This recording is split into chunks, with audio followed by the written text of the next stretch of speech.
slept out tonight in my car again at the Targhee Creek trailhead, which was awesome.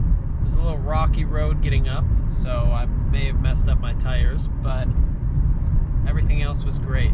And now I have this beautiful sunrise to watch. Headed back into Yellowstone, gonna hit all of the geysers and whatnot today, and maybe the Hayden Valley at night to check out the, hopefully, bears. I was in a spot last night where I thought I was going to be eaten by a bear, but I didn't see any, so.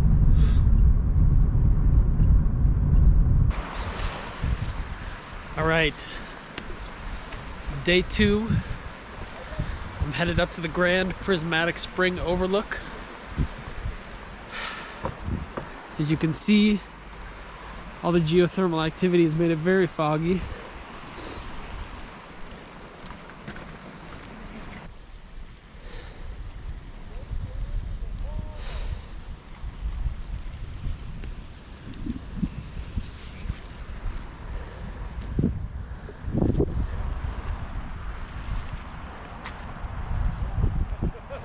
It's spooky. It's really spooky. I had to take my glasses off. Yeah, you can't see anything. I'm excited.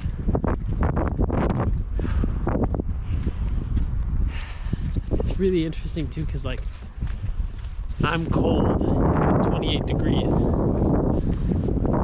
But the air is warm and humid from all this.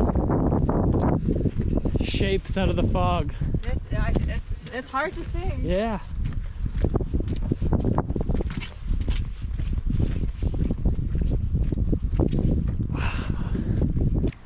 Here we have the Grand Prismatic Spring, which you can't see much of because it's so cold. It's just steaming up. I can kind of see the colors.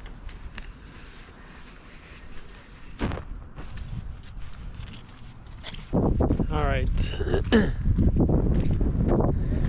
Walking back through the warm, wet fog.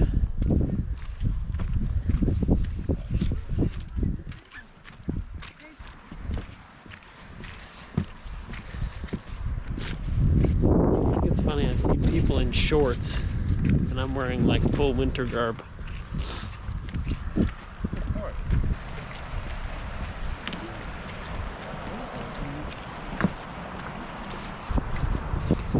So to be honest, I found that a little underwhelming, but I think that's just because the time of day I'm here, I wasn't really able to see anything. All right, I've made it to Old Faithful. We're just gonna hang out for a bit, wait until she goes off.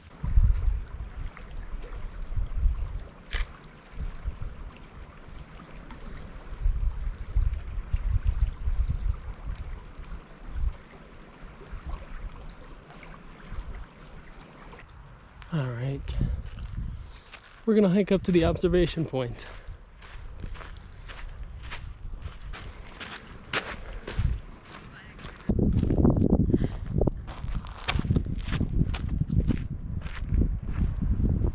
All right, I'm now high up on this hillside. Wow.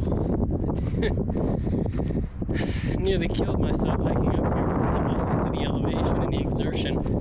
It was like 200 vertical feet. I couldn't handle it.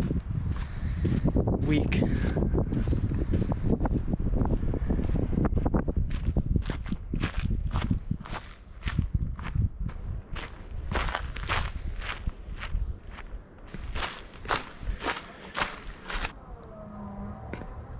I can hear an elk bugling.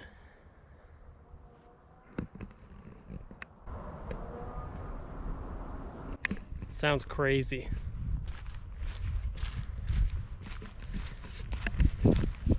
Okay. There's a coyote over here. I'm going to take a picture of it. I believe I'm entering the Hayden Valley. Look, all these people up here have stopped because of the coyote. So hopefully, over the next, I don't know, 3 hours, I should get some really good wildlife photos. All right, I'm out here. This is the Hayden Valley, and I'm on like basically a mud bar of the river because it's low. And I keep looking and I'm seeing these tracks. Like, this is a set of bear tracks, and I believe they're grizzly tracks based on what I was able to look up on Google. And then there's another set right over here, and they kind of cross, and they go this way. Let me get, this is where I discovered them. I can't tell how old they are. Look at this. These are definitely 1 or 2 sets of grizzly bear tracks. They look like they were single file here, and then when you get up to right here, I'm trying to avoid the mud, they split off again. Where it looks like one went this way and one went over here. And I can't figure out how old they are, which is why I haven't gone any further than that little rise right there. So I'm not trying to find out how big these grizzlies were. So, naturalist Paul out here tracking some grizzlies.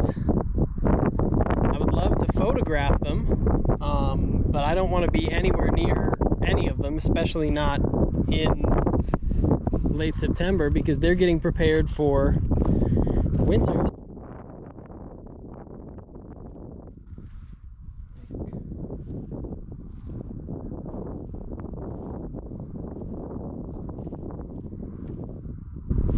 This is where they intersect. Anyway, wherever these bears are, whether they're over here or up in those trees, they're getting ready for winter, and they're trying to eat everything they can, and I'm not on that menu. I'm going back to my car. All right, so I'm just looking closer to the bank as I make my way back to my car. This appears to be the trail of grizzly tracks. Doesn't seem very fresh, but what I can say is it had to have been a big animal to sink into this mud. That's a bison track after the grizzly track, because I'm not sinking. Lucky for me, it looks like it was earlier in the day, maybe this morning, which means I can cautiously exit without worrying about being missed.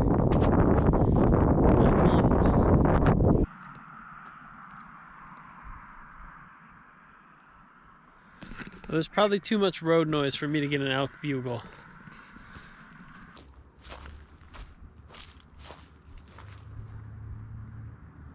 There's a whole herd up on this hill. I keep hearing them scream. They sound like Nazgul.